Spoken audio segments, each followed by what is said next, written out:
Drew Code Sports Talk is powered by StreamYard. Want to take your podcast to the next level?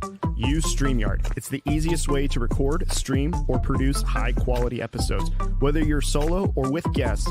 Plus, when you sign up today, you'll get a $10 credit to get started. Use the link in our bio. Don't miss out. StreamYard is your key to seamless podcasting.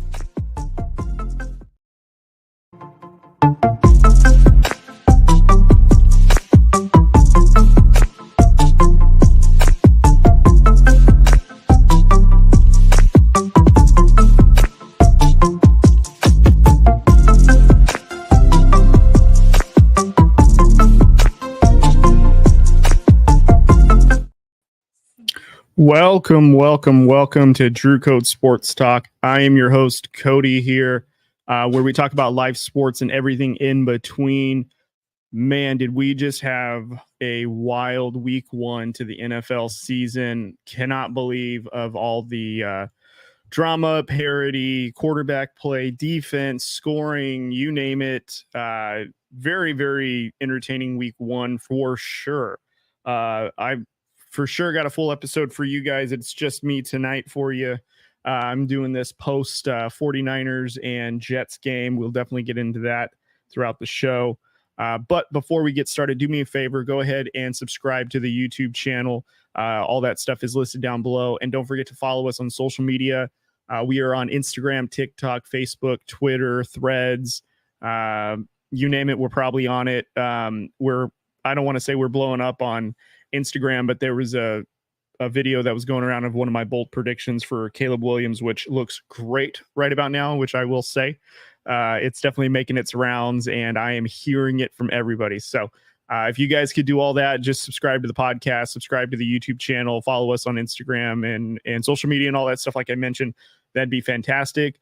Drew sends his love to you guys. Again, another week without Drew. He has a ton coming up right now throughout this week. Him and I were texting throughout the weekend during Sunday, of course, and a little bit tonight, but he's got a busy week ahead of him. And also on Friday, it is his birthday. He's probably going to be super embarrassed that I said that, but hey, that's what you get for not being here recording with me. So now I'm going to put your business out on Front Street. So on Friday, if you guys could wish him a happy birthday, he is turning the big 3-4. So, but he's got knees like a 90-year-old. So he's got that already ahead of the game. So anyways, guys, we have a full episode, like I mentioned, ahead. We have so much to talk about. Of course, we're going to be talking about pretty much a majority of the games from week one that transpired, especially quarterback play, players that were holding out for contracts that may or may not have affected their teams. Definitely talking about the Raiders and their game that they had with the Chargers in week one at SoFi Stadium, which was a heartbreaker to say the least. But nevertheless, let's get going. So to lead off the first segment, this is going to be my 5 big takeaways from week one. If I can just get the banner pulled up. There we go. My 5 takeaways from week one, and in no particular order, this is just kind of how I had it. Leading off strong, of course, we have at number 1, rough start for rookie quarterbacks. So we had 3 rookie quarterbacks starting today. They were all drafted in the first round by their respective team. Of course, Caleb Williams of the Chicago Bears, number 1 pick overall in this past draft. Bo Nix with the Denver Broncos, of course, started yesterday.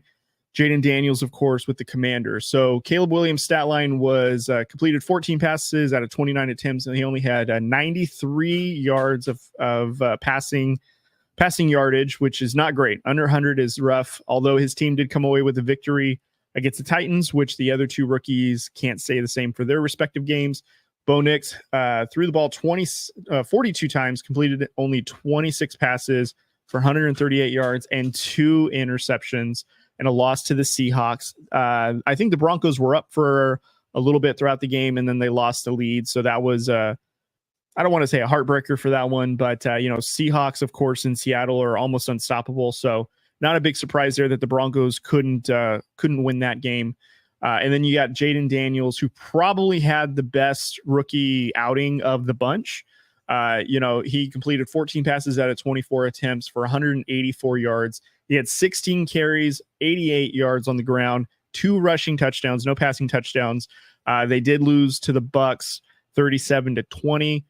That's a whole nother discussion whether or not the Buccaneers are a real deal or not. But I just want to say one of my big takeaways for the rookie quarterbacks is it's not like what it was last year where, of course, I think we got spoiled, or I got spoiled at least, seeing CJ Stroud in his first season with the Houston Texans just, look like just a vet that's coming in there, making the great plays and being an absolute stud for his team.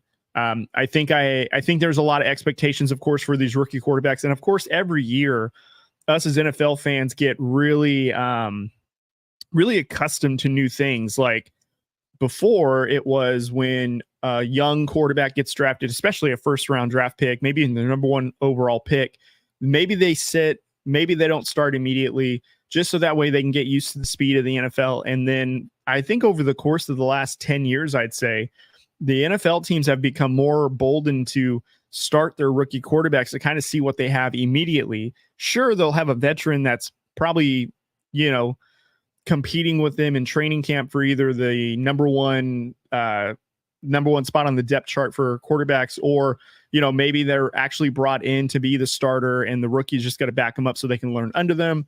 And then, of course, the franchise is going to that quarterback. It's just only a matter of time. And over the course of time, it just seems like rookie quarterbacks, we now expect them to, when they're drafted, they start. One of the drafts that comes to mind was Andrew Luck and RG3.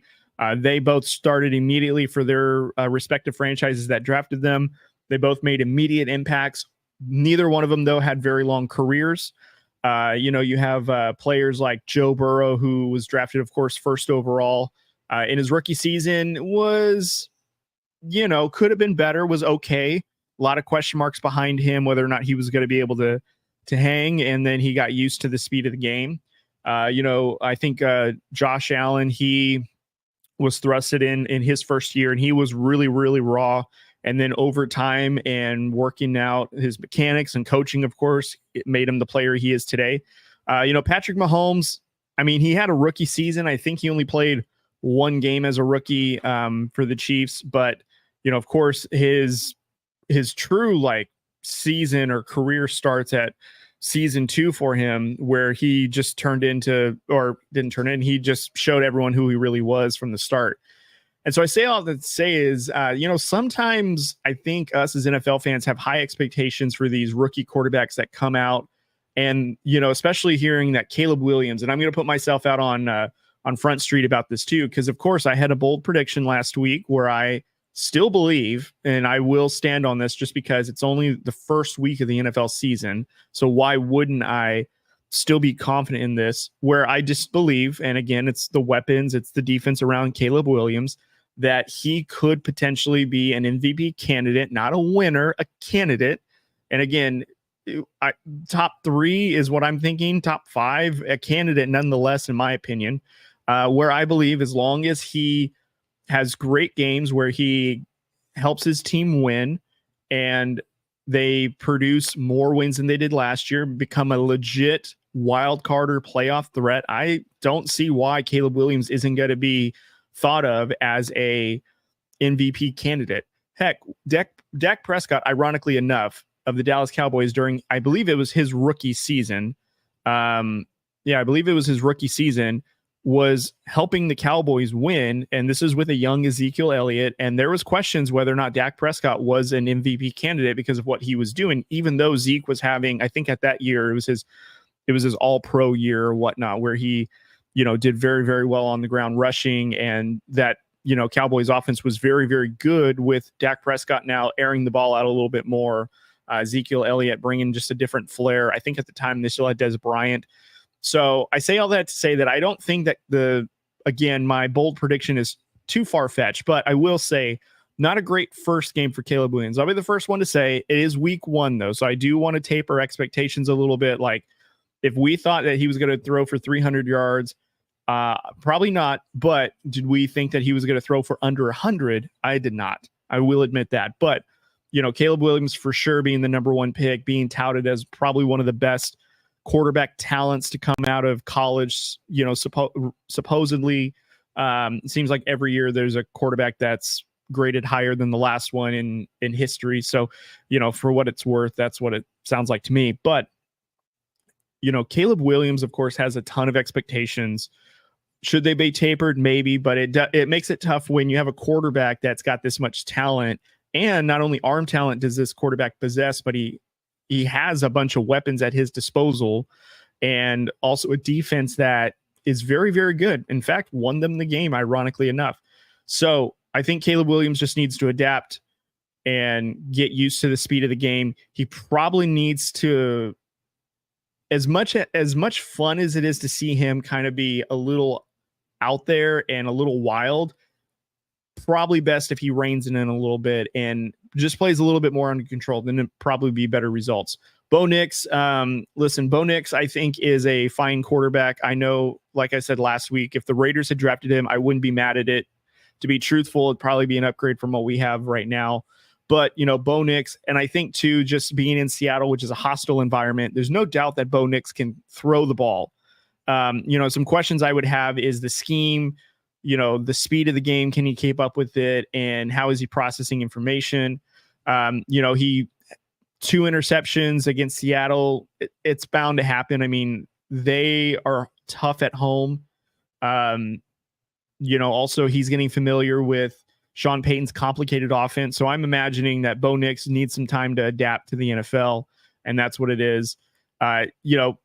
Throwing the ball 42 times and getting less than 150 passing yards, not a great output. So I imagine that'll get a little bit better. Maybe some softer defenses you'll see that might change, but he had a rough start. Jayden Daniels, I think, is really the only one. And again, he played against a pretty tough defense that, showed some promise. He didn't throw away the ball. He did rush really, really well. Again, he had 2 rushing touchdowns himself. Attempted 24 passes, completed, 14 of them, 184 yards. He by far and away had the most passing yards amongst the 3 rookie quarterbacks that started. And I actually think that Commanders will be a pretty decent team with Dan Quinn as the head coach. I feel like their defense is better than they get credit for. Although the Buccaneers, I think then the question is, are the Buccaneers just that good, or are the Commanders still that bad? I don't know. But we'll have to see as time goes. But definitely one of my big takeaways is rough start for rookie quarterbacks for sure. All right. Moving on to number 2 of my big takeaways is injuries to important players already in week 1. We are seeing a lot of injuries around the league. And of course, it's bound to happen. It's football. There's absolutely no doubt that at any given point, you're going to have, literally one play. Aaron Rodgers last year played, Monday Night Football last season against the Bills. Of course, 4th play, tore his Achilles. Now, a full year, he's back. He's playing against 49ers, not injured. He came out fine.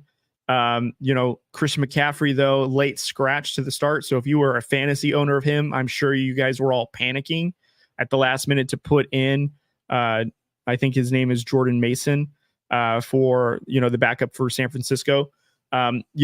Some other big names, though, outside of that, Puka Nacua is out right now. It was officially placed on IR, so he'll be out for a minimum 4 games with a knee injury. So that's pretty big for the Rams, considering, Puka had a really, really good rookie season last year.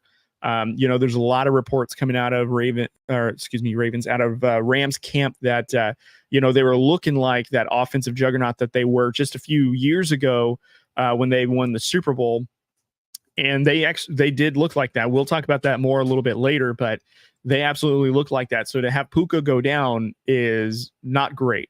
However, I will say the other receivers that were on the depth chart that stepped up, man, if they can duplicate that same performance with how Cooper Kupp was, this Rams team could be a sleeper team in terms of like wild card. I don't know if their defense can stand up to much offensive onslaught, but for the most part, it looks like the Rams can get away with having a shootout if need be. But tough news for them with losing Puka Nacua.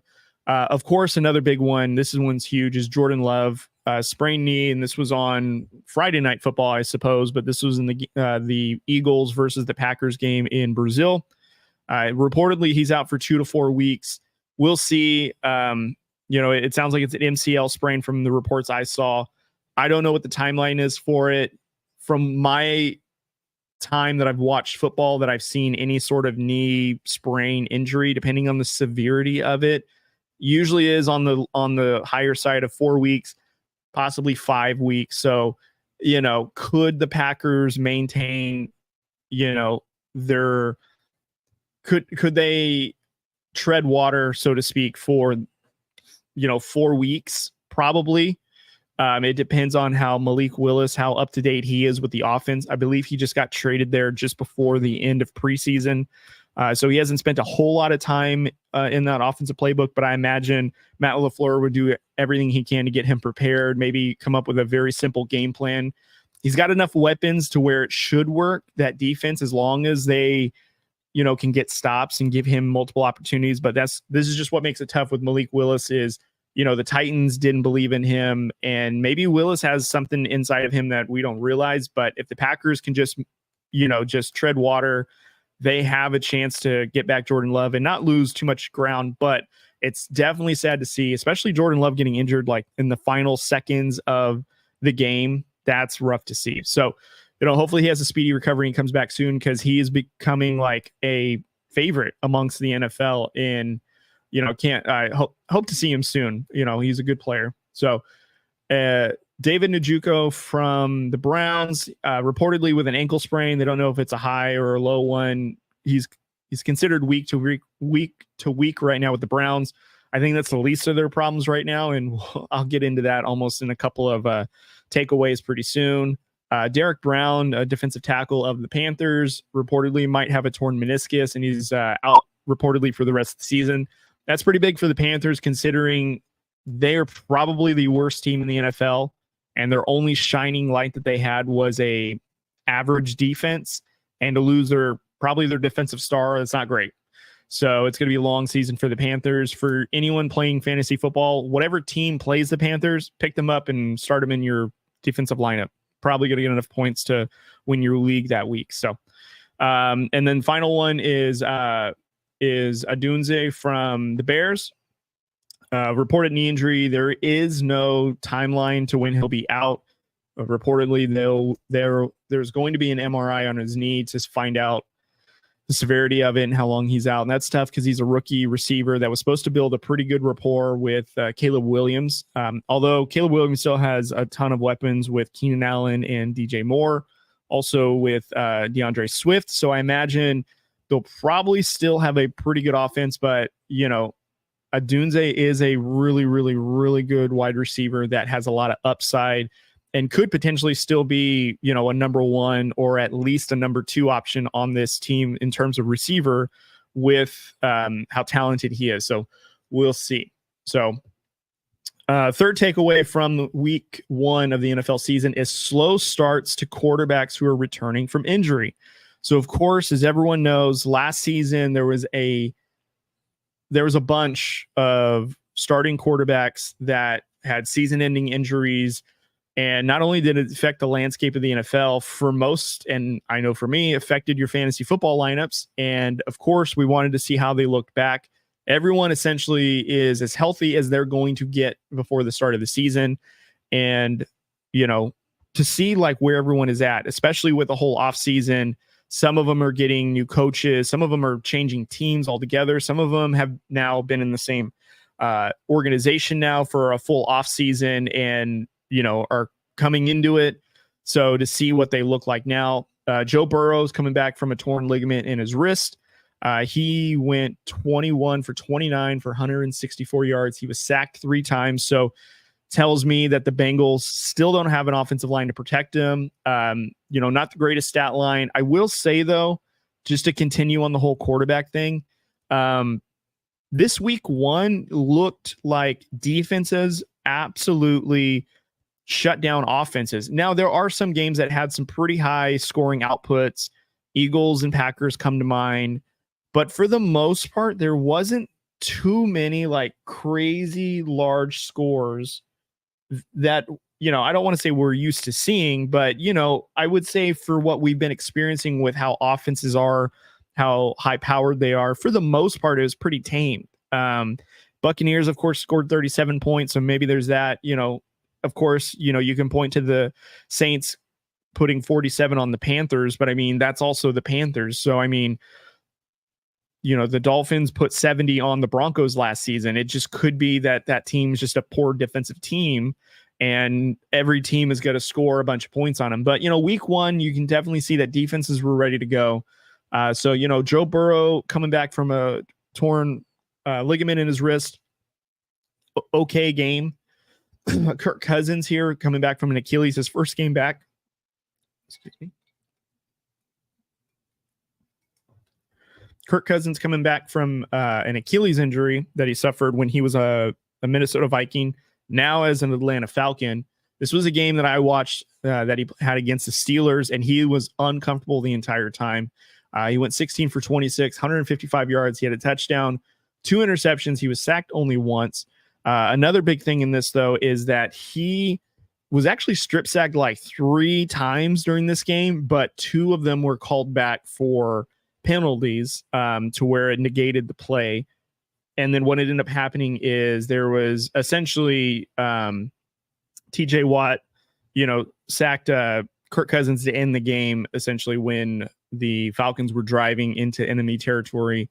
He disrupted that whole thing and shut them down. But Kirk Cousins that entire game looked completely uncomfortable, completely rusty. I know that he had a press conference that he said it had nothing to do with rust.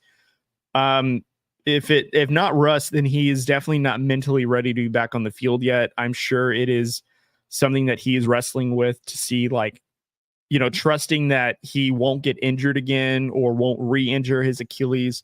So I'm sure there's a lot of that hesitancy, and that's going to affect his play, because I did see a video today online where they were kind of breaking down how Kirk Cousins threw before he had the Achilles injury, and then this past Sunday when he was back, and how he was throwing following that, and it just didn't look like he was really trusting his plant leg and really off timing with his receivers. Didn't have a lot of zip on the ball, so sounds like it's still a bothersome, and we'll see if it cleans it up for week 2. But he's coming back. Aaron Rodgers tonight on Monday Night Football against the 49ers. He went 13 for 21, 167 yards, a touchdown, and interception, which was a tip ball, so it wasn't really his fault. It was to Garrett Wilson. Went through Garrett Wilson's hands, and 49ers picked it off. Rodgers was only sacked 1 time, but he looked actually pretty good in this game. I think had the Jets been in the game for majority of been in the game a little bit more, it probably would have been better. I just know that the Jets lost the time of possession battle with the 49ers. 49ers had like 38 minutes of possession to 21 minutes of the Jets. It was very, very one-sided in that respect. The next quarterback that was coming back from injury, and this one is a curious one because it's his 3rd year, but this is like his 5th NFL game that he's played in. And I saw a crazy stat on Instagram that Anthony Richardson from high school until the pros has only played in 17 total games, which I think is crazy. From high school to the pros, 17 total games. So anyways, with that being said, Richardson probably had the best yardage, I think, than all the quarterbacks I'm going to name here. Although I want to taper a little bit of everything because, of course, I've seen his throws. He had 2 phenomenal throws against the Houston Texans on Sunday in Indianapolis, which were great. I'm not going to say that they weren't. They were bombs. They look great. However, let's take a look into these stats. He went 9 for 19. That's less than 50%. 212 yards, which is great. So that means on 9 throws, he made 212 yards, but it took him almost 20 attempts to get there. And again, majority of those yards were on 2 long pass plays. So if we just take those out of there, he's 7 for 17 for less than 100 yards, probably. So keep that in some sense of like perspective, is that he's got a phenomenal arm, but I hope that he doesn't continue to duplicate this where he's a couple of long passes, but he's very inconsistent in terms of accuracy or completion percentage because, again, under 50% is not going to get it done in the NFL, especially with the type of talent and expectations that are on him. This is year 3 in theory now that he's healthy and that Colts team is healthy. They have one of the better offensive lines in the league, and also their defense is, I would say, above average. We're talking like probably inside of top 15. So they're a possible sleeper like AFC team that could come out of nowhere and surprise a lot of people and play people really, really tough. But one, if he doesn't stay healthy, it's not going to matter. 2, if he doesn't get his completions percentage up, it's not going to matter either, because sure, you can throw the ball 9 times for 200 plus yards. He had 2 touchdowns. Great. He did have a pick though.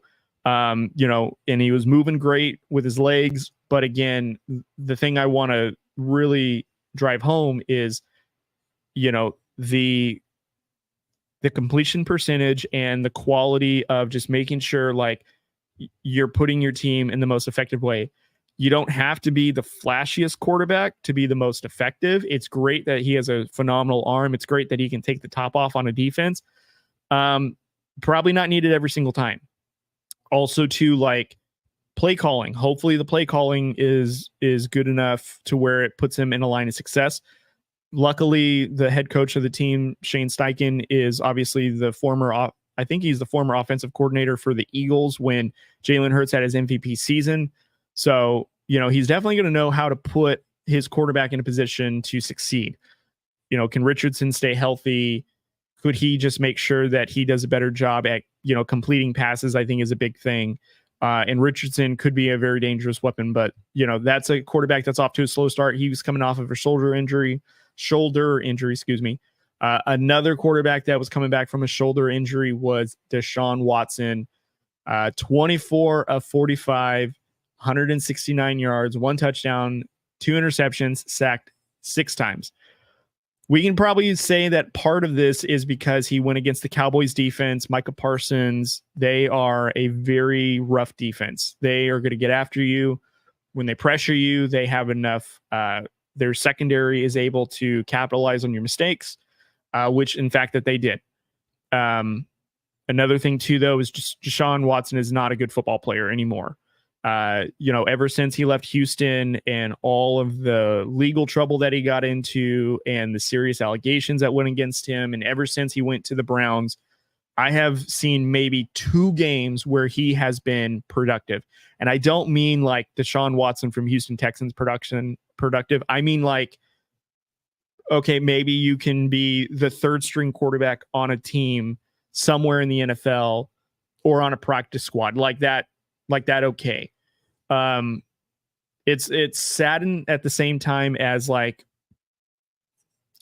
maybe this is a little higher up of the chain of like, maybe this is karma for all that's happening, and it is what it is. I'm not the biggest fan of Deshaun Watson. I've made that very clear. Drew's made that very clear in the show. We are not fans of him. Sorry about it, but he's having a rough year. I think if I'm the Browns, I seriously consider moving on from him, or not even moving on from him. Bench him. Jameis Winston is somebody that is going to galvanize the team. Truthfully, too, if you wanted someone that was just going to throw it 45 times and throw 2 interceptions, you can very easily put Jameis Winston in there, but at least he would actually be a quality quarterback. I much rather, and I'm going to just put this in the perspective of the Raiders. The Raiders have a quarterback situation that we got to figure out. Even though that there is Gardner Minshew and AOC, I would not want Deshaun Watson on the Raiders. Absolutely not. That would be worse than what we already have. And we've been pretty critical of the Raiders quarterback situation.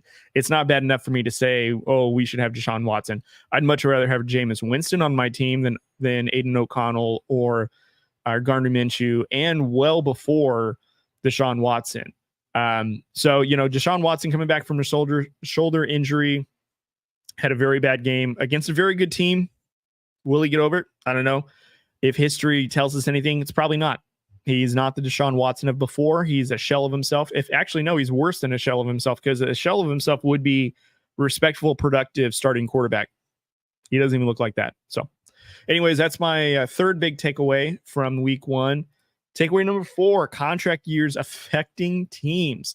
Here's what I mean. So Brandon Ayuk, and I forgot to update this, so I don't think that this is the most accurate one, but on the fly as I'm talking about it, I will see if I can pull it up as quick as possible. But, of course, we have Brandon Ayuk, CeeDee Lamb, Dak Prescott, Jamar Chase, Hassan Reddick, and then Trent Williams. Those were probably the big names that were probably out there in terms of like holdouts or needing contract extensions, or, they needed to get contracts done before the start of the season. Of course, Brandon Ayuk got one done, I think, on the 29th of August. So he, I think, got it done like 6 days before the regular season, but he was a holdout all through camp. And I mean, there was obviously video of him that went out and he was, hugging on Kyle Shanahan. He was there. I think if I was a 49er fan, I'm not a 49er fan, but if I was a 49er fan, I'd be a little disheartened knowing that, this deal had kind of been in place for a while and he just wasn't sure about it and overthinking it. And then, okay, maybe I want to do something else, and really just messing it up for all parties included. And, even in his press conference said, I probably made things harder than they had to be, which tells me like, this is getting in his own way. Like I'm for players getting paid for their value, market value, especially receiver. If you're a good quality receiver, yeah, man, get that contract. However, I think what's a turnoff for a team is when you are holdouts are tricky, because they send a message of like, look, I don't want to get injured before I get my contract, and I'm going to do what's right, because in a way it's kind of like their way to not protest. I don't want to put it in the same category, but it's their way to let them know that like, I deserve a new deal. And so you guys aren't going to have me until that's done. Of course, we all know the concept of a holdout. And what it does is obviously it brings attention on the player. Sometimes they deserve it. Sometimes they don't. I mean, I believe Terrell Owens was like a holdout when he wanted a updated contract. This was way back when, so it's not uncommon that players do this every single season. It's a new player that's holding out, wants a new deal, all that's great. It's part of the NFL. I think what makes it tough though is when you get that new deal and then you go on Monday Night Football and you go 2 for 28 and you were targeted 5 times, you were only able to bring in 2. Again, we'll say like half the passes were uncatchable. I do recall that there was a play where there was a ball thrown directly at you and either you couldn't get to it or you dropped it, and it could have been a touchdown. It wasn't. Peyton Manning on his Manning cast called out like, look, if you're going to hold out, it's going to stop. You're going to hold your team back. You're going to hold yourself back, because now you're not in rhythm with the team. You're not in shape with the team. It's going to affect a lot of things. So, and also it brings a lot of attention now that you have this new contract, now that you made essentially a big fuss of holding out to get your new deal, which you have gotten now, you got to produce. Granted, it's the first game of the year to see if he can continue that, but that's the big question now. Can he live up to the contract he got, or will he be a player that just kind of like goes with the motions?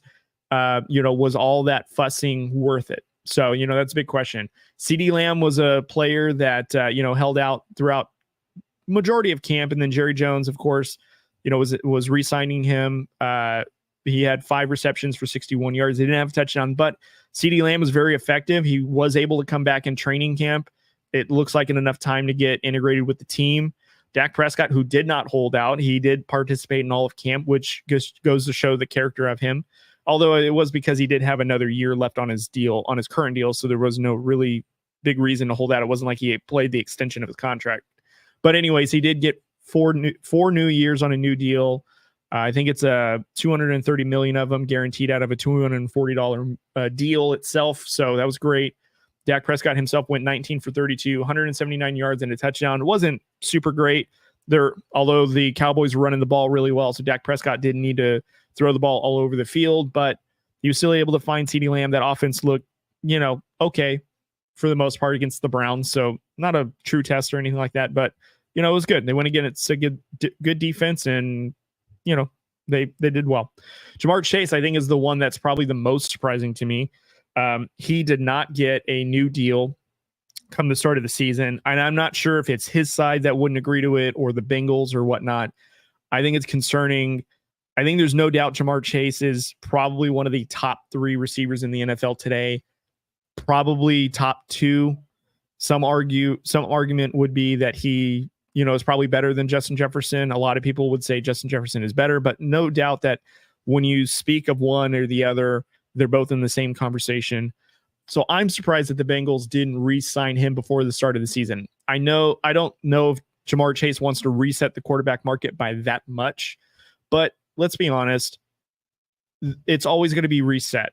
And I don't know why teams sometimes don't want to be like, the team that does it, but all it does is send a message to your players that, when the time comes, I may not pay you. Now, don't get me wrong. The window for opportunity for Super Bowl teams is basically when your quarterback is on a team-friendly deal. You're able to pay like the offensive line, maybe have a top 10 productive receiver, a solid offensive line, a solid defense that you can pay.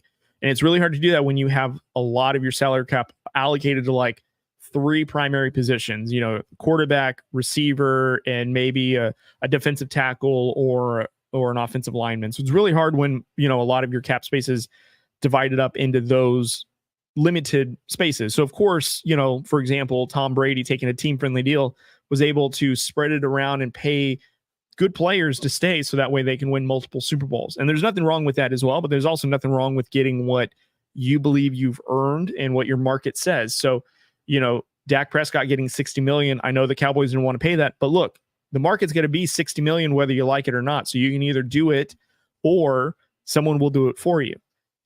So Jamar Chase, if he wants to be the number 1 paid receiver in the NFL, he probably will eventually.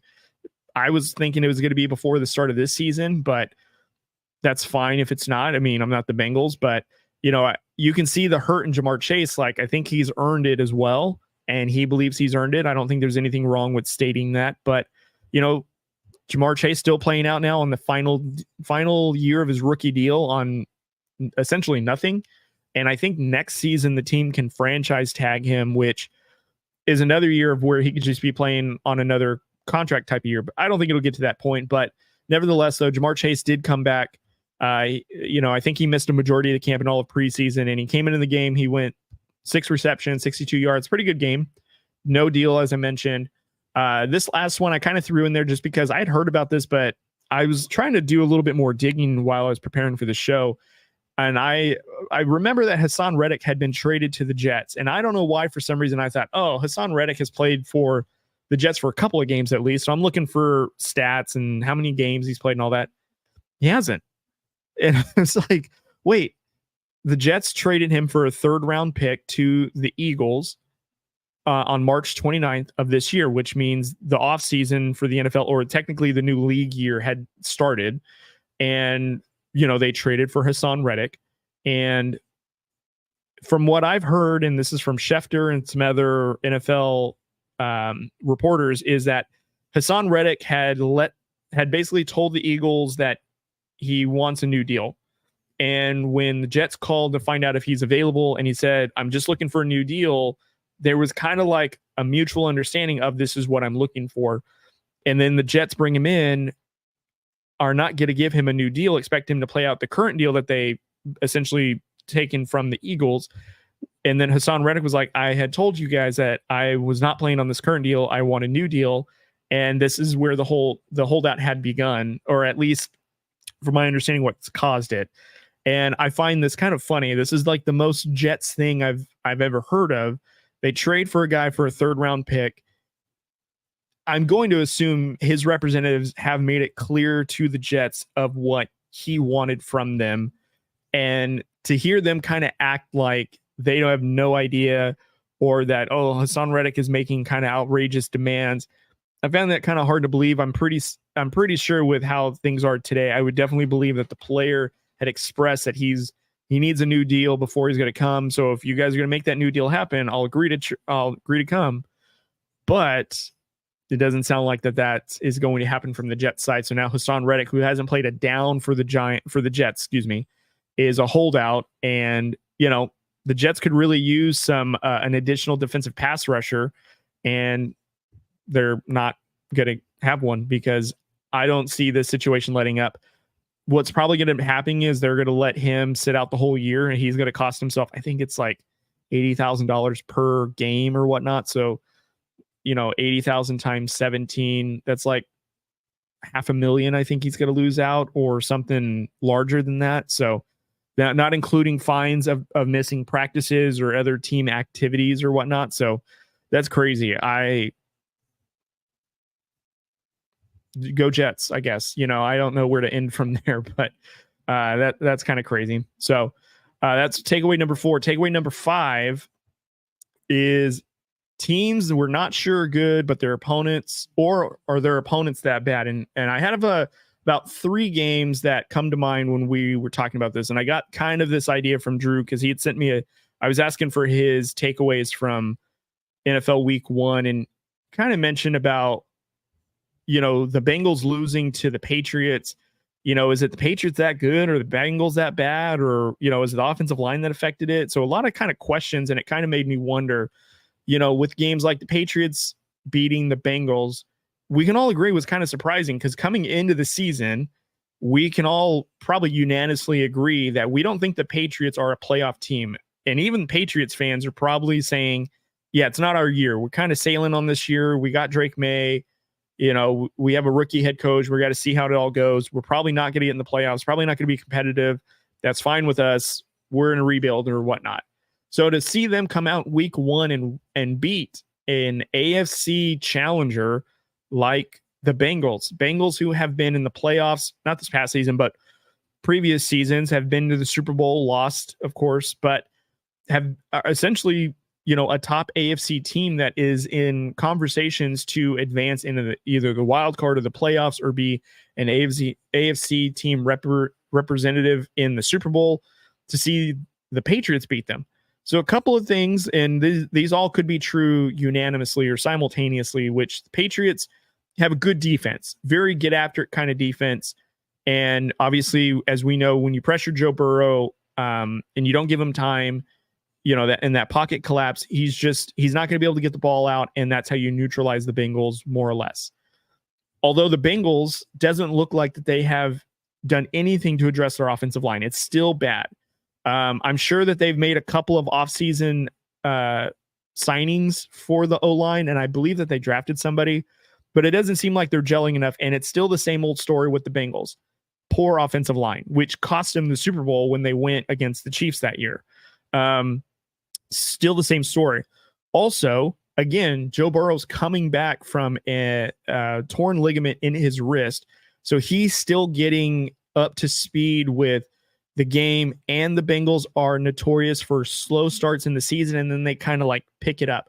But this is what makes it tough, is because now that the AFC is getting a lot more competitive with more teams coming out of it, you can't afford to have slow starts. You kind of need to win the games that are, for the lack of a better term, is the winnable games, the ones that you should walk in and walk out winning that game. Sure, respect the opponent, but the expectation is to win this game. Now they're going on to face the Chiefs, which is a tough matchup. We'll see if they bounce back. But, I don't think this is, Patriots are great and the Bengals suck. I think it's just more of like, look, Bengals have a bad offensive line. They didn't come prepared. And this is, they lost. Plain and simple. They got outplayed. And, I think that's what it is. Another game, Saints destroying the Panthers. 47 points is a lot of points to put on a professional football team. Derek Carr had 3 touchdowns in the first half. He probably won't duplicate that again. He only threw for 200 yards for what it's worth. But, I'm still apprehensive, and I know that Drew didn't feel the same way. Drew still believes that this Saints team is a good team. He believes that they've got a good defense. He believes their offense is good enough that they could be a good team in the NFC.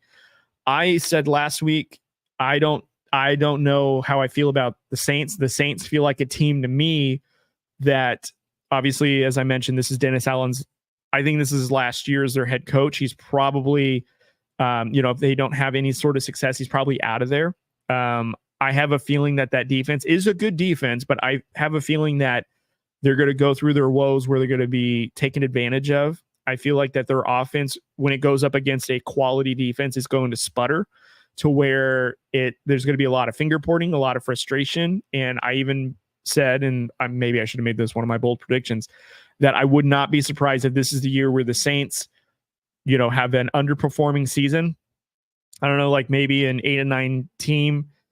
Let's just say worst case scenario, they go 6-11, where some point that they sit Derek Carr to see if Spencer Rattler has anything, or Jake Hayner, former Bulldog, has anything that they can bring to the table in terms of quarterback play. I don't know if that would be the reason why, but the Saints just feel like a team to me that's on the cusp of, they're probably going to be a good team, but also I wouldn't be surprised if they're a team that, again, has a lackluster season and kind of, underperforms and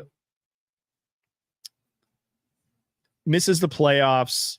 A lot of finger pointing, coach loses the locker room kind of a situation. That's what I feel like this team is giving me, that energy. But of course, they had a very, very good week one, having a great scoring onslaught. Defense looked great. Offense looked really, really good. So we'll see. No doubt, Panthers are clearly the worst team in the NFL. Absolutely no doubt.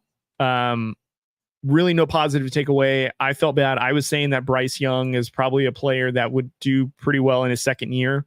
And, obviously he turned the ball over a couple of times. I think he threw a touchdown and he rushed for a touchdown. So he had an okay day for all things considered. Or no, he only had a rushing touchdown. He didn't throw for a touchdown, excuse me. But, for the most part, he only had an okay day. Tore up defensively for sure, but we'll see how the Saints are the rest of the season. Steelers beating the Falcons. I think there's still a lot of question marks I thought the Falcons would be better. So I think this is a combination of some things of like Steelers are a well-coached team.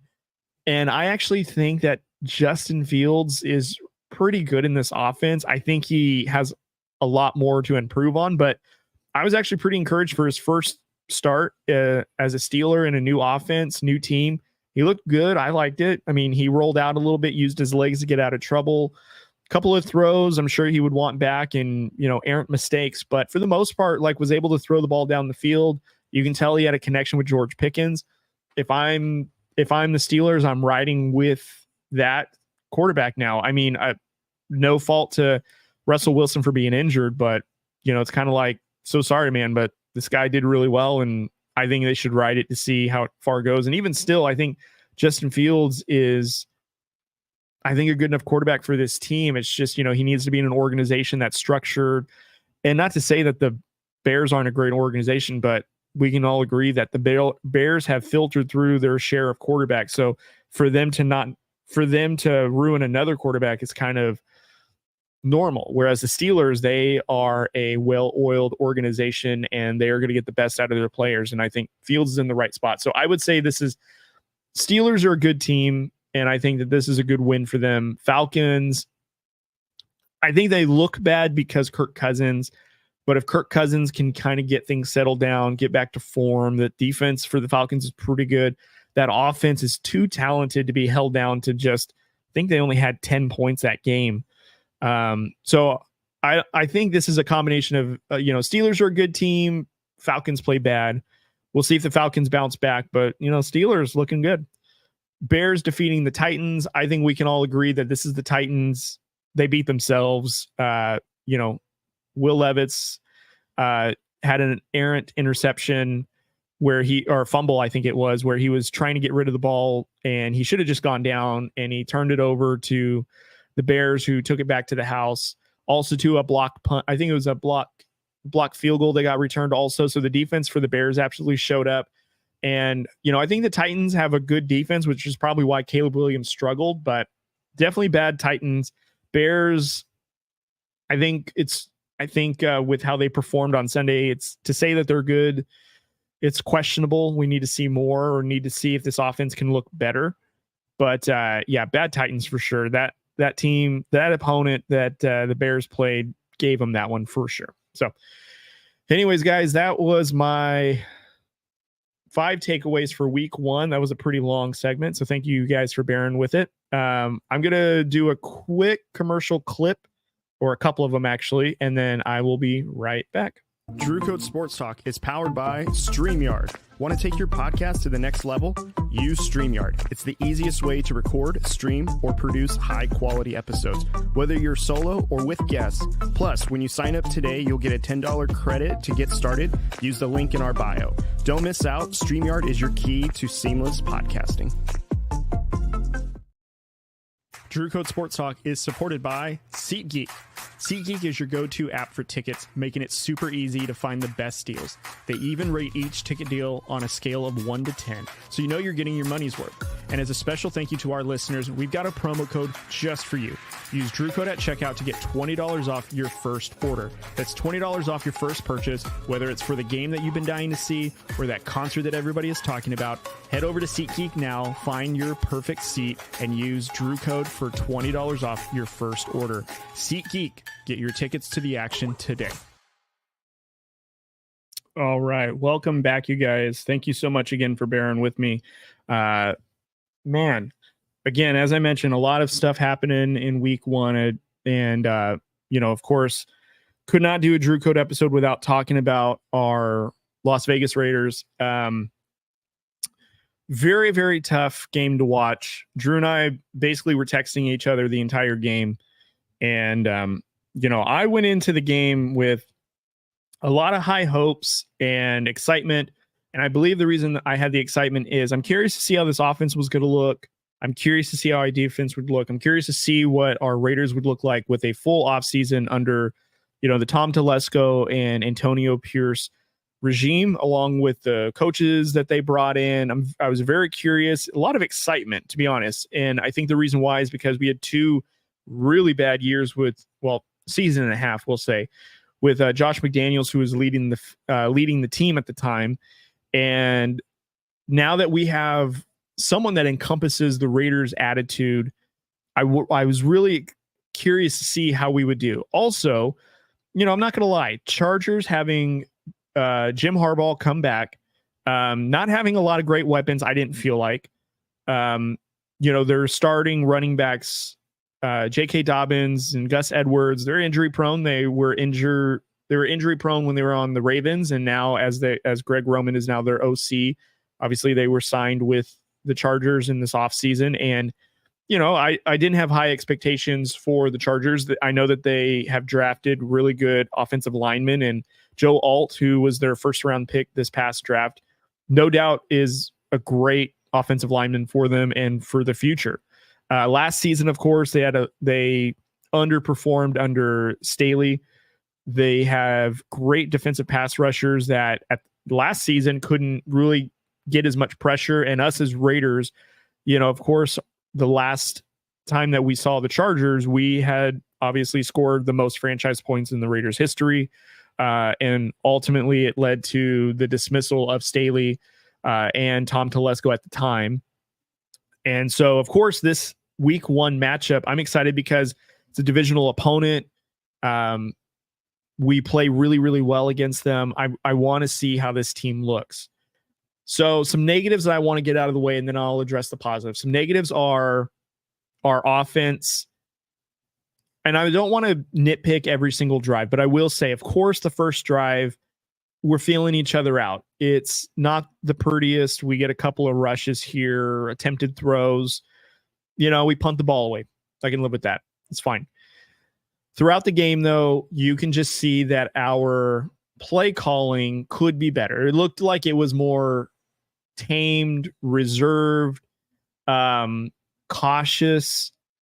And I was a little concerned about that because, Gardner Minshew, who, and I feel bad for constantly criticizing him, but I mean, unfortunately, you're on the Raiders and you're going to be critiqued literally. This is what I feel bad about. He's going to be critiqued literally on how he drops back. Oh my gosh, you see that throw? or oh my gosh, why did he do that? Literally every movement he makes, if it's not perfect, we want him gone, right? So I feel bad for that. Now, was there a bunch of throws that, man, I really wish he would have done better with, or man, that's not a great throw? Yeah, of course. But to put things in perspective, I was looking up some stats today, and again, when I was doing the quarterback thing, and I was looking, and Gardner Minshew threw for 275 yards. He top 5 most yards in week 1. Not a great thing to write home about, but I thought it was very apparent. He also completed 75% of his passes. That was 5th best in week 1.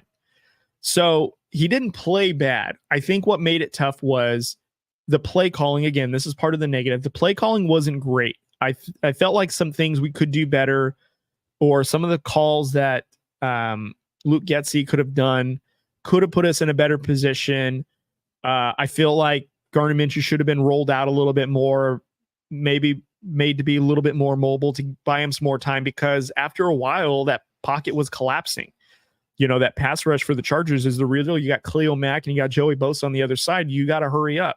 And it doesn't help that they got Derwin James, Asante Samuels Jr. on the secondary side of the ball, and another up-and-coming cornerback that is very good as well. So, to have him sit in that pocket and just, feel that pressure, and that makes it really tough, where Gardner Minshew is more of like he'll sit in the pocket, but he works better in rhythm, and also like off-schedule throws is a little bit more his style, where you roll him out just a little bit, get him some movement. Also, there was no creativity in the run game. And I'm not talking about like jet sweeps. I'm just talking about a little bit more of just not just doing like, going straight up the middle when Zamir White was getting stuffed by the defensive line, but actually like getting creative where you're getting him out on a sweep, maybe a little bit more of a wider angle of a play. And so I felt like the Raiders could have done a little bit better when it came to stuff like that.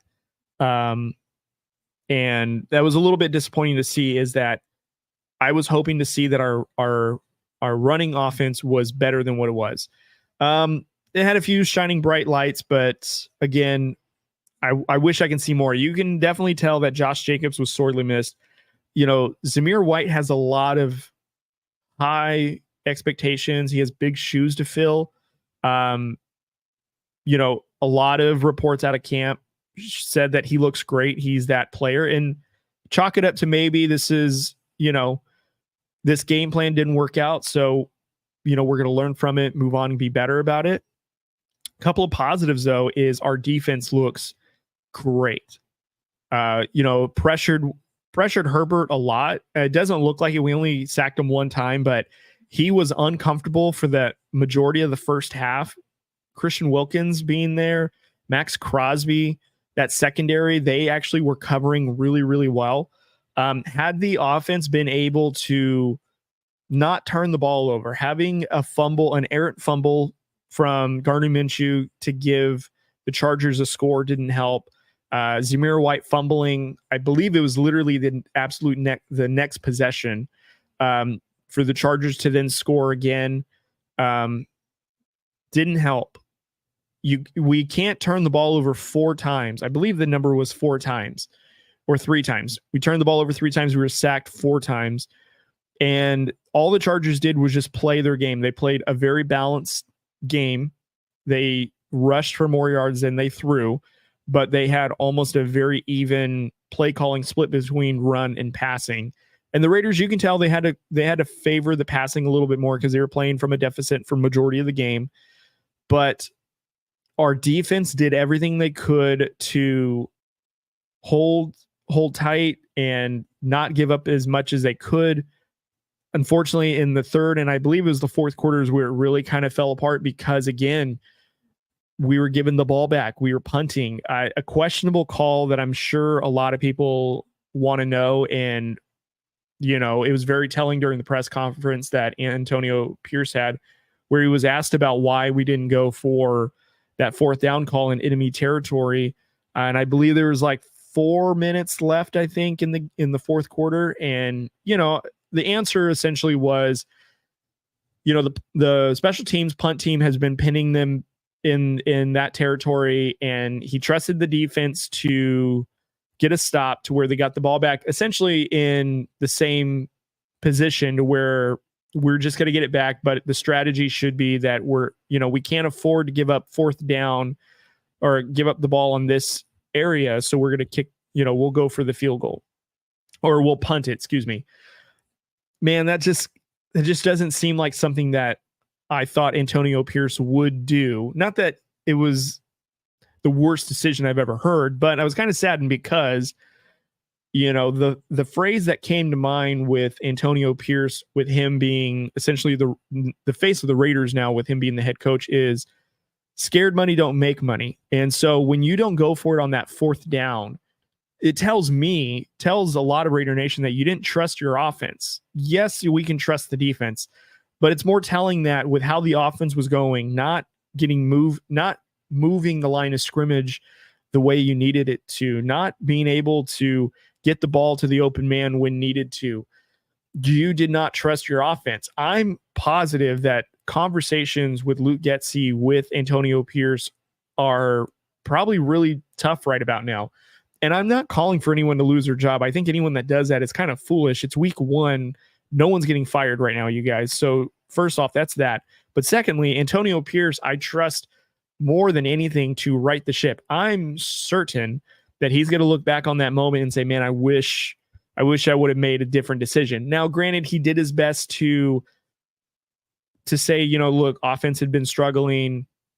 We thought that it would be better to let the defense get that stop, get the offense back out there, and see how we can do from there. But man, at that moment, I think you got to go for it on that fourth down. And sure, you get stopped or whatever, and you give the ball back to the Chargers, and you don't get those 3 points. And that's, I get it. Like, we need points right now, and maybe our defense can get this stop. But at the same time, man, had you converted that fourth down, and it leaves that defense on the field a little bit longer, you get that momentum swing a little bit, and maybe you get a touchdown out of it, so it makes it a little bit closer. So then the momentum and energy shifts over to the defensive side, where then you can get that stop, rather than it's almost like a drive killer when you have to punt it.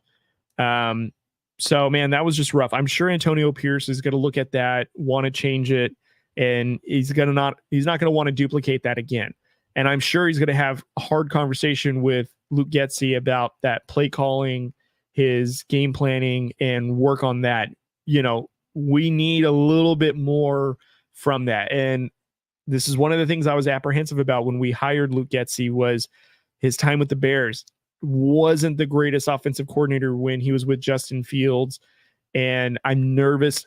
There's something that, Antonio Pierce and Tom Telesco like about him. So I guess I have to trust that process, but I did not like what I saw week 1. And, we're on to Baltimore now. We're done with this game, but it's still a rough one, because I felt like this was a winnable game for us. And credit to the Chargers. Again, like, Jim Harbaugh has that team looking a lot different. They looked a lot more poised. I will say, though, they have a penalty issue, which I'm sure it's just because a lot of new players, new system. So they're getting that out of their system, but they still held tight to their game plan, and they were the better team, no doubt. Some of the positives, again, that I want to state is the defense looked really good. Hindsight's 2020 now that I've come down a little bit. Gardner Minshew wasn't as bad as I thought he was. He could have been better, but now that I've seen Gardner Minshew against a divisional opponent in week 1 in their field, and it's now giving me the conclusion, I think Aiden O'Connell is the right choice to go to at quarterback for the season at some point. I do think it'll happen. Again, I doubt it, but let's just say Gardner Minshew goes on a run by happenstance. Out of the next 5 games, he goes 4-1, 3-2, and now we're 3-3. We're 500. I think that's really good. I think that's what we hope that Gardner Minshew can do.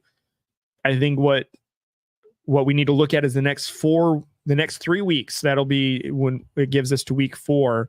We got the Ravens, we have the Panthers, we have the Browns coming up. And I think, and I would not be surprised if Antonio Pierce made this decision, is somewhere within now until week 4, maybe after week 4, maybe before week 4, maybe during the game of week 4, I can see a quarterback change with Aiden O'Connell. Not to say that Gardner Minshew isn't a fine backup quarterback. I think that's what he best serves as a backup quarterback. I also don't think, though, Aiden O'Connell is a better option as a starter. I just think that because he had success last season with Myers, Adams, now they have a weapon in Bowers who looked really good, and Michael Mayer, who was actually a pretty useful weapon within the offense as well, not only blocking, but pass catching as well. I think Aiden O'Connell will help this team throw the ball down the field as long as it's game planned that way. But I think that at some point, Aiden O'Connell will probably be the starting quarterback, and that's probably the better decision offensively for this team. And he's already got a great endorsement from, of course, Davante Adams. The defense really likes Aiden O'Connell. I think the reason why AP, though, probably went with Gardner Minshew at the start of the season was because quarterback veteran, game manager, just ask him not to lose us the game. And I would say Gardner Minshew didn't lose us the game, but of course his turnover that he had did not help because it was turned into points. And I think he did throw an interception, but it's going to happen. Gardner Minshew is going to do that. And I think Aiden O'Connell, probably with how young he is and how he did pretty well last season, I think he could at least spark something. But we'll see. So anyways, we're on to Baltimore. That's the end of that. And yeah, so all right, I got one last segment for the show tonight before we move on. And it's not a segment I'm reintroducing, but it's obviously it's new for this year. And I'm going to do a top 7 NFL power ranking. So of course, week 1 is in the books. Monday Night Football has been played. All the football games have been played. So now we know every team's record up to this moment. And of course, we've got to put them in an arbitrary list dependent on our opinions, because every sports podcaster, analyst, network is going to do it. So I'm going to do it here. So here's my top 7. Number 1 is the Chiefs, obviously defeating the Ravens, who are, touted as one of the probably the biggest competitions that the Chiefs are going to have. I would say that the Chiefs probably didn't help themselves when, they were kind of letting the Ravens back into the game and march down the field, and they almost got away with tying the game. But Isaiah Likely, I bet he wishes he wore just a size smaller of a shoe, or maybe he wishes that he had just, was just a few inches just away from the boundary line, and probably would have been a different story. But nevertheless, Chiefs came in. Offense looks really, really good with the weapons. Again, I've been saying this. I think their weapons look way better than last year. Rashee Rice, clear number 1 in that offense. Xavier Worthy, Valley kid, just absolutely torching the defense. Such a speedster. He is their Tyreek Hill replacement. I don't know if he's faster than Tyreek Hill, but man, he is very elusive. Defenses are going to have a hard time containing Worthy. Obviously, you have Travis Kelce, who's a great decoy. Isaiah Pacheco, no doubt number 1 running back in that offense, considering that Andy Reid is notorious for having a running back by committee, but clearly it's Pacheco who's the number 1 guy. He just runs with anger. He catches passes out of the backfield, and he's very good. Chiefs number 1. I don't know how we can not have him number 1. That's what I have. Number 2, 49ers. They took an AFC team that was getting back a quarterback who is considered one of the greatest of all time. And granted, he's coming back from an Achilles injury, so let's factor that into that as well. But the Jets defense is supposedly supposed to be top 10, and this 49ers offense made them look like they didn't exist. Granted, there were some times where the Jets were able to get some stops, and 49ers had to punt the ball over, but not very many times. This 49ers offense was able to move the ball.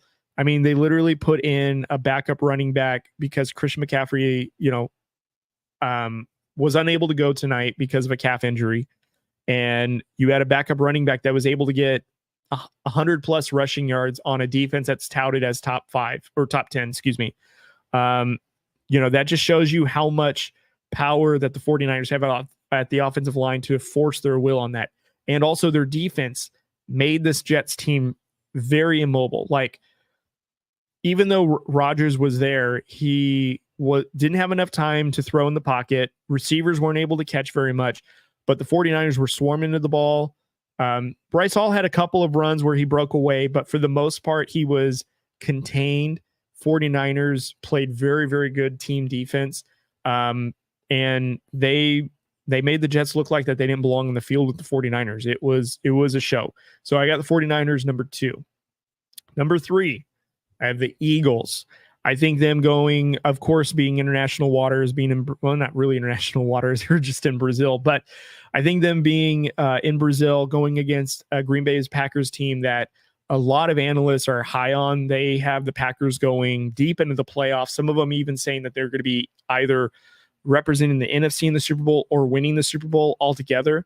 I think the Eagles going there and defeating them, unfortunately, it was at the expense of Jordan Love being injured, but this Eagles team looked very good. A.J. Brown looks like he hasn't missed a step. Devontae Smith was very involved in the offense. Dallas Goedert, of course, that security blanket for Jalen Hurts. Jalen Hurts looked really good. I think Kellen Moore's offense looks really suitable for Jalen Hurts. That offensive line struggled a little bit earlier in that game, but it definitely looked a lot better as the game wore on.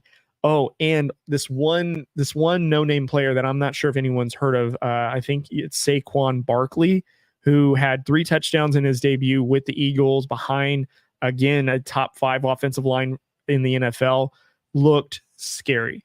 If that offense continues to look that good, and if the defense can play, I would say, like, play above average, play within a top 15 style ranked defense, and they are a scary team in the NFC and could be, a team that is having a deep playoff run or maybe go back to the Super Bowl. But the Eagles, to me, are number 3. Number 4 is the Lions. I probably would have had them a little bit higher had they won a little bit more convincingly against the Rams. Rams actually pushed them to the brink, and actually, obviously, they had an overtime game to decide it because it kept going further down the line. But for the most part, the Lions were able to move the ball really well. Their defense, a bit of a question mark, but maybe it was just a good Rams offense that was able to move the ball. And also having Cooper Kupp helped the Rams a ton. And, Detroit Lions didn't have anything to stop them. But, Jamison Williams looked phenomenal even after I forgot who the player was. There was a player that was injured, but for the most part, Amon-Ra St. Brown was pretty much contained. Williams just went off. He looked great. He looked like the first round draft pick that they set out to have, and he's probably going to have a very explosive season with the Lions, so be on the lookout for that. Their run game was really good, still using David Montgomery pretty regularly, along with Jamar Gibbs as that really good switch up back. Lions looked really, really good. I'm curious to see how they're going to look in week 2. But they are my number 4 team in my top 7 power ranking. Number 5 is the Houston Texans. Again, as I mentioned, I'm really high on this Houston Texans team, and they had a really good game against the Colts, who are a sleeper AFC team, but they absolutely looked great. CJ Stroud in this offense with Stephon Diggs, Tank Dell, Nico Collins looked great. That defense also very, very good. Even though they had a really tough assignment to control, make sure that Anthony Richardson didn't, have too big of a game. I think they did a pretty good job, but for the most part, that Texans offense really did really, really well. I think they played from behind early on in the game, and then they absolutely just turned it on. They looked very, very good. Number 6, Miami Dolphins. Look, I think the Dolphins having a low scoring game, 20 points low scoring for them is a little funny, but they were down majority of this game. I even believe that they were down going into the fourth quarter, showed a lot of grit, a lot of resilience. And the Jaguars are, for all intents and purposes, a good AFC team. And the Dolphins just outplayed them. Their defense finally hunkered down and was able to get some stops.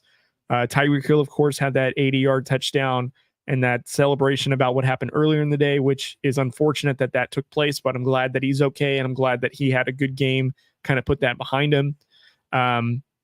But the Miami Dolphins did really, really good and started off slow, finished strong, came from behind. Can't not dismiss how they played, and who they played to kind of factors in that. So I have Miami at number 6. And at number 7, the Buffalo Bills. I was curious if the Bills were even going to make my list or not, just because, Bills are like the team that I'm kind of curious to see how it's going to happen. Do they have enough weapons? Are they going to be good enough to, win their division? Are they going to be good enough to get into the wild card? How's Josh Allen going to do without his number 1 receiver? It looked like he did pretty well. I mean, for the most part, he had a very, very good game, especially on the ground. He might win an MVP this season if he keeps playing like that. Going against that Cardinals team, which had a lead on them for a while and was outplaying them in that first half. And then the Bills finally settled down and was able to make plays, get ahead and stay ahead for the most part. But, the Cardinals are a tough team to beat with Kyler Murray. They've added to that offense. Their defense, not so much, but their offense was able to put up points, but the Bills were able to settle down, looked really, really good. And, we'll see if this is Josh Allen's MVP season, but for the most part, played really, really well. And I can't overlook the Bills being in my top 7. So that's it. So number 1, I got the Chiefs. Number 2, I have the 49ers. Number 3, I have the Eagles. Number 4, the Lions. 5, Texans. 6, Dolphins. 7, Bills. So, that is it, you guys. Man, I am very thankful that you guys were able to hang out with me for this episode. Really appreciate it. A ton of NFL action. Cannot wait for week 2. It's going to start as soon as Thursday. I don't even know what the Thursday night game is. I'm not even going to look it up right now. We'll all know by tomorrow, or some of us already know, so that's great. Don't forget to set your fantasy lineups. Also make those roster changes if needed. I'm sure a lot of people have a lot of changes to do, whether it's with injury, with performance, whatever. Get on that. I have got 6 leagues that I'm trying to keep up with, and I got more than half of them I need to make a bunch of changes to. So I bid you all a good luck in week 2, but that is it for me tonight, you guys. Thank you so much for listening. Please go subscribe to the YouTube channel. The subscription button is probably on YouTube if you're watching here. If you're listening, subscribe to the podcast on wherever you get your podcasts. We're on Spotify, Apple, iHeart, Google Podcasts. Wherever you get your podcasts, we're available on there. Please check us out on social media. I pretty much run all the socials. I'm very active on there. So if it's Instagram, TikTok, Facebook, Twitter, Threads, love to interact with you guys. Love to exchange stuff with you guys. So, I appreciate you guys for listening. Thank you very much. Please be kind to one another, and I will catch you guys next